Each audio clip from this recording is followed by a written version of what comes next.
En medio de una noche fría y desolada, Ellen, una joven atormentada por la soledad, eleva una plegaria desesperada pidiendo compañía, sin importarle de dónde o de quién provenga. Su súplica no cae en oídos humanos, sino en los de una entidad oscura y poderosa que yacía dormida en las profundidades de la eternidad. Un demonio, despertado por su voz, responde a su llamado.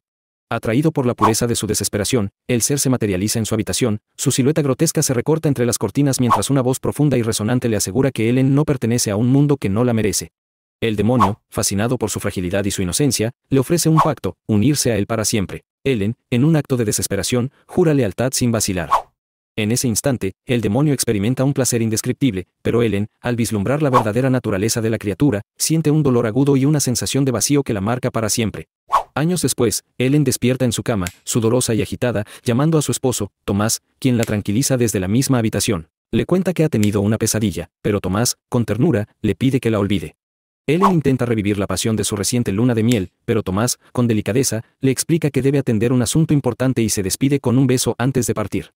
Tomás, un joven ambicioso, recorre las calles de Alemania en 1838, apresurándose hacia su trabajo en una agencia inmobiliaria. Allí, su jefe, el señor Knack, le informa sobre una negociación crucial con un conde extranjero de ilustre linaje, quien desea adquirir una mansión en ruinas en la ciudad para pasar sus últimos años en paz.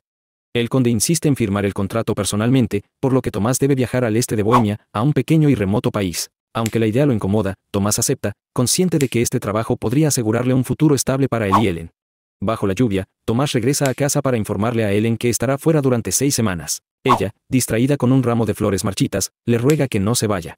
Intenta contarle sobre su sueño, una visión perturbadora en la que avanzaba hacia el altar en su boda, pero en lugar de Tomás, la esperaba la muerte. Aunque en el sueño se sentía feliz, incluso al ver a sus invitados muertos y en descomposición, sus lágrimas caían con desesperación. Tomás, incómodo, le recuerda que los médicos le han aconsejado dejar atrás el pasado y la consuela prometiéndole que, al regresar, tendrán el dinero suficiente para comprar una casa y comenzar una nueva vida juntos. Esa noche, Tomás se reúne con su amigo Friedrich, quien le confiesa que espera un tercer hijo. Tomás, aunque feliz por su amigo, siente la presión de mejorar sus finanzas antes de poder pensar en tener hijos con Ellen. En otra escena, Knack, el jefe de Tomás, realiza un ritual satánico en la oscuridad, escribiendo con su sangre y asegurando que todo sea ejecutado conforme a las órdenes recibidas. Al día siguiente, Ellen expresa su orgullo por Tomás y le ruega que regrese sano y salvo. Le entrega el relicario como un símbolo de su amor y le pide que le escriba a diario. El viaje de Tomás comienza con entusiasmo, pero pronto se torna oscuro. Al llegar al pueblo cercano al castillo del conde, los aldeanos le advierten que no mencione el nombre de Orlok, el conde al que debe visitar. Esa noche, Tomás tiene una pesadilla en la que ve a un grupo de personas profanando una tumba, despertando a una criatura demoníaca. Al despertar, encuentra el pueblo desierto y debe continuar su camino a pie. Un carruaje emerge de la niebla y lo lleva al castillo, donde es recibido por el conde Orlok, una figura pálida y aterradora. El conde, impaciente y autoritario, obliga a Tomás a firmar el contrato en una lengua antigua. Durante la firma, el conde se interesa por el relicario que Tomás lleva, comentando lo afortunado que es por haber encontrado el amor. Sin embargo, Tomás comienza a sentirse cada vez más débil y enfermo, mientras el conde lo retiene en el castillo, alimentándose de su sangre. Mientras tanto, Ellen, en casa, comienza a experimentar episodios de sonambulismo y visiones cada vez más oscuras. Un médico, el Dr. Van Franz, es llamado para examinarla. Él deduce que Ellen está siendo acechada por una entidad demoníaca, posiblemente el mismo conde Orlok, quien ha sellado un pacto con Tomás para poseerla.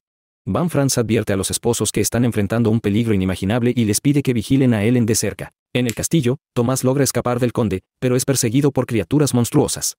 Finalmente, se lanza desde un acantilado al mar, donde es rescatado por unas monjas. Ellas le informan que el diablo ha retenido su alma y que el conde Orlok no puede abandonar la tierra maldita donde fue enterrado. Sin embargo, Tomás sabe que el conde se dirige hacia su hogar en busca de Ellen. El barco que transporta el sarcófago del conde llega a la ciudad, trayendo consigo una plaga de ratas que infectan a los habitantes. Ellen, cada vez más poseída por la influencia del conde, profetiza un futuro sangriento para el pueblo. Van Franz, consciente de la gravedad de la situación, urge a todos a rezar por su salvación, pero la oscuridad ya se ha apoderado de la ciudad. En un último intento por salvar a Ellen, Tomás regresa a casa, pero es demasiado tarde. El conde Orlok ha llegado, y Ellen, bajo su influencia, se enfrenta a la terrible verdad: su destino está irrevocablemente entrelazado con el del demonio que una vez respondió a su plegaria de soledad. El conde Orlok, con una sonrisa siniestra, deja claro que no renunciará a sus planes. Con voz fría y calculadora, le recuerda a Ellen que ella era solo una niña inocente cuando él pronunció aquellas palabras que sellaron su destino.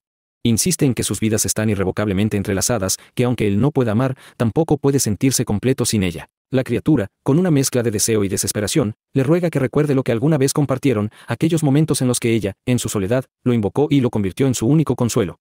Justo cuando sus labios están a punto de tocarse, Ellen, con una mirada llena de odio, confiesa cuánto lo aborrece. Furioso, el conde la empuja brutalmente al suelo, llamándola ingrata y falsa. Con voz llena de amenazas, le concede 3 noches para cambiar de opinión. Si no lo hace, hará sufrir a Tomás y destruirá su mundo hasta que ella implore su regreso. Al despertar de esta pesadilla, Ellen encuentra a su amiga Ana en el suelo, rodeada de ratas portadoras de la peste. El hospital está desbordado de pacientes infectados, y el doctor advierte que la ciudad podría colapsar. Ana, en medio de su delirio, habla de oscuridad, de un devorador de carne podrida, y asegura que el niño en su vientre la consume. Friedrich, su esposo, intenta calmarla, pero Ana, en un momento de lucidez, le advierte de un mal acechante. Desesperada, suplica compasión para Tomás, quien yace enfermo. Friedrich, incapaz de seguir ofreciendo ayuda, promete rezar por él, pero Ellen lo acusa de odio inexplicable hacia ella. Molesto, Friedrich rechaza discutir, recordándole que ha hecho todo lo posible para protegerlos durante meses. Mientras tanto, los doctores concluyen que deben encontrar a Hernán, el jefe de la agencia inmobiliaria, con urgencia. Aunque no está claro qué papel juega, saben que ha hecho un pacto con la sombra que acecha la ciudad. En la agencia, descubren un cadáver y escritos misteriosos en el suelo, intentando descifrar su significado.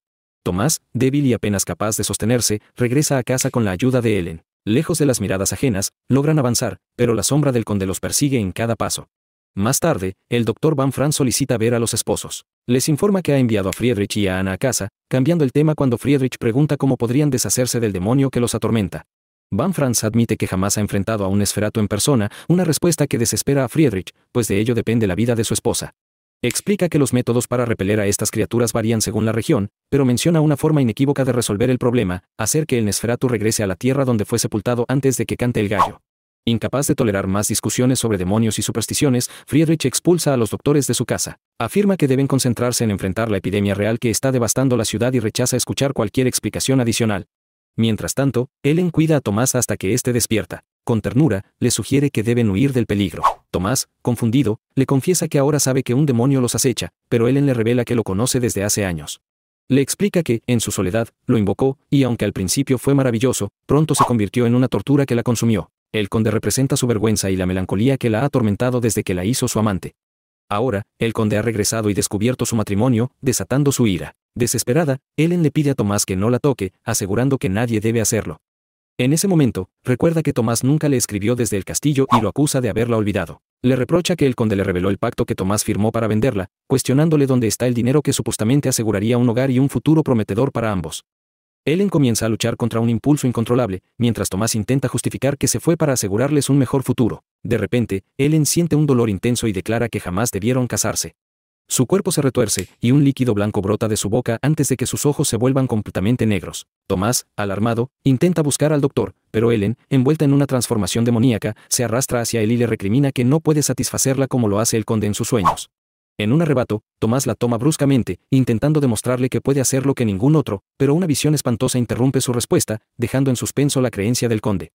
Ellen comienza a cantar, emocionada por su inminente transformación en demonio, pero Tomás la inmoviliza, recordándole cuánto la ama. Le asegura que jamás se alejará de ella y que está dispuesto a aniquilar al demonio para evitar que siga sufriendo y que el mundo se hunda en el caos.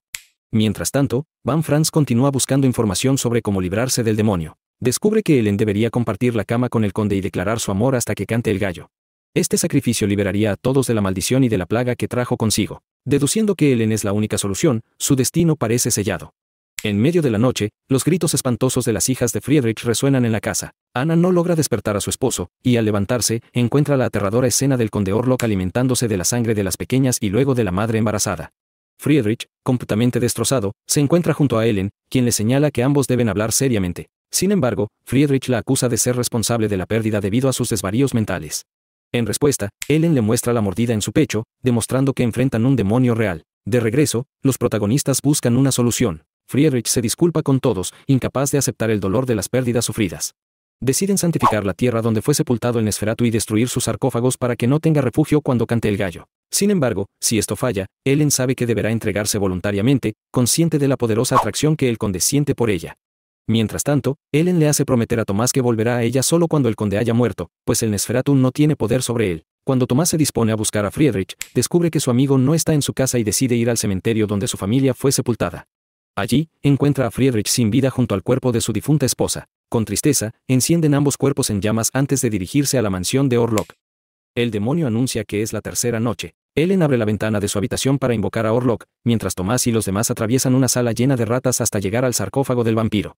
Al atacar, descubren que en realidad han acabado con Van Franz, pero Tomás se niega a rendirse, sabiendo que el demonio ha ido tras Ellen. Mientras tanto, Ellen observa todo desde su habitación, esperando al demonio vestida de novia. Orlok aparece entre las sombras y se aproxima para preguntarle si acepta estar con él por voluntad propia. Ellen lo confirma, y su voto queda renovado, uniendo sus espíritus y cuerpos, convirtiéndola completamente en suya. El pacto se sella con un beso, dando paso a una celebración intensa en la que el conde bebe la sangre de su pecho. Cuando el gallo canta y la luz del sol inunda la habitación, Tomás llega, pero es demasiado tarde. Ellen está siendo consumida, habiéndose ofrecido voluntariamente para liberar a la ciudad de la peste del Nesferatu. Con lágrimas en los ojos, Tomás la abraza por última vez, mientras el cuerpo de Ellen se desvanece en la luz del amanecer, llevándose consigo la maldición que había plagado sus vidas.